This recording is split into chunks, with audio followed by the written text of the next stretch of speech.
तो ब्रज नष्ट हो जाएगा। देखो देखो। और भयंकर बारिश हुई ब्रज के ऊपर। सभी ब्रजवासी लोग घबरा गए और कन्हैया कन्हैया को पुकारने लगे। अरे भैया कन्हैया, कन्हैया, अरे नंद के, अरे चले आइयो भैया ब्रजवासियों, चले आओ, देखो देखो, अरे ये कैसो अनंत है विवाह हो या ब्रज में। कहते कृष्ण तो सब ब्रजवासी सुनो श्याम। अरे कन्हैया, मेरे सुख राशि। अरे हमारी बातें कान खोल के ध्यान दे के सुन ले। कहते देवराज इंद्र भगवान की पूजा छुड़वा दे। देख काले काले बादल छा रहे, बरसात हेवी बनती है, या इंद्र के कोप से हमें कौन बचावे वो है। कहते पूजा छुड़वा दे, देवराज महाराज की पूजा करवा दे। जाने भैया ब्रजवासियों, कोई चिंता मत करो। चिंता चिंता चिंता मत करो, चिंता मत करो, चिंता के चक्कर में तो तुम यहाँ तक ले आए हो। देखो तुम सब ब्रजवासी गोधन या पर्वत के नीचे आ जाओ और याकू उठा में आओ। गिरिराज पर्वत ने उठा लियो, छत्र बनाएंगे। अरे तेरे बाप ने उठाए हो। लख पे उठाए योगे राज नाम लख पे उठा लियो गिरिराज नाम गिरधारी पायो गिरधारी पायो है, नाम गिरधारी पायो है। गिरधारी पायो है, नाम गिरधारी पायो है। ओ लख पे, हो ओ लख पे, जे ओ लख पे उठाए योगे नाम गिरधारी पायो है। लख पे उठा लियो गिरिराज नाम गिरधारी पायो है। बोलो गिरवरधारी भगवान की। जय। भाई देखो कैसा आश्चर्यचकित ये दृश्य है। इस छोटे से बालक ने इस पर्वत को अपनी कनिष्ठ का अंगुली पर उठा रखा है और मेघ मानव ने जो जल बरसाया है, ब्रज में पानी की एक बूंद भी नहीं है। देखो इस पर्वत के ऊपर चक्र घूम रहा है, जो जल को नीचे आने ही नहीं देता है, सब जल को सोख लेता है। चलो चल करके ये समाचार महाराज को देते हैं। चलो चलो चलो आओ। इंद्र के सेवकों ने जाकर के इंद्र को बताया कि महाराज जय हो जय हो। जय हो जय हो।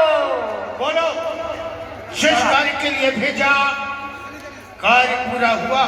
नहीं हुआ महाराज। क्यों नहीं हुआ?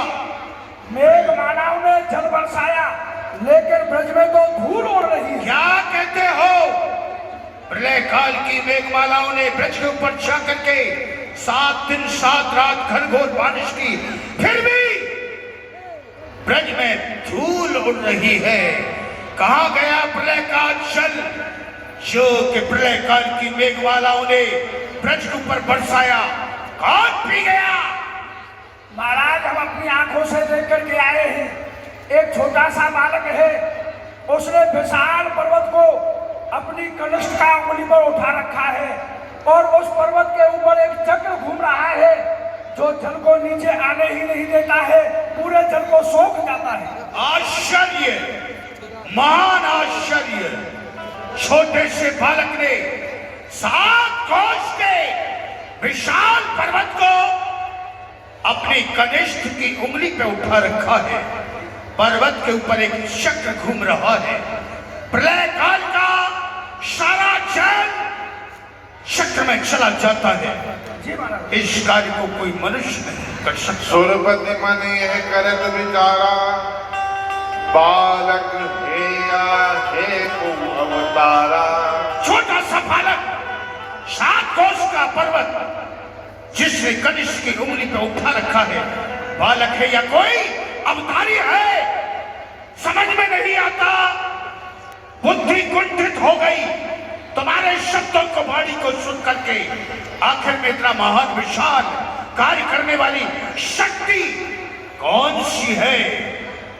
देवन कहो सुनो सुर ईसा,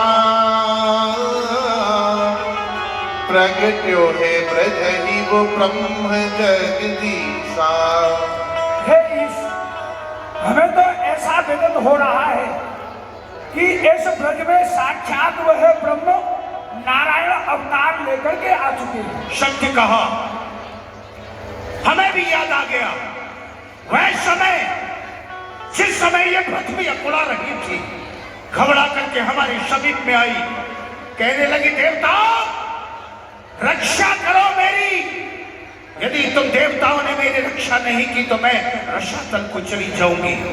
पृथ्वी रूपी गौ को लेकर के हमने पितामह ब्रह्मा से जाकर के प्रार्थना की तो पितामह ब्रह्मा ने कहा मैं भी कुछ नहीं कर सकता, करने कराने वाले परम पिता परमात्मा ईश्वर है, भगवान को पुकारो। पृथ्वी को लेकर के भगवान को पुकारा। भगवान ने आकाशवाणी करके समस्त देवता पृथ्वी को आश्वासन दिया। द्वापर के अंत में, कलयुग के आदि में मेरा ब्रज में अवतार होगा। यदि ब्रजमंडल में भगवान का अवतार हुआ है, हमसे भारी अपराध हो गया है, हम अपने अपराध का प्रायश्चित करना चाहते हैं, कोई उपाय है? प्रायश्चित यही और उपाय यही है महाराज, जो आपके पुत्र जयंत ने देवर्षि नारद के कहने पर किया था। आप प्रभु की शरण चले तो अवश्य ही वह आपको क्षमा करेंगे। भगवान के शरण में जाएंगे भक्त वत्सल प्रभु, हमारे अपराध को क्षमा करेंगे, क्योंकि वो शरणागत को क्षमा करते हैं। ऐरावत हाथी, श्यामकर्ण घोड़ा, कामधेनु गौ, कल्प वृक्ष, अप्सराएं, नाना प्रकार के रत्न स्वर्ग से भगवान के श्री चरणों में भेंट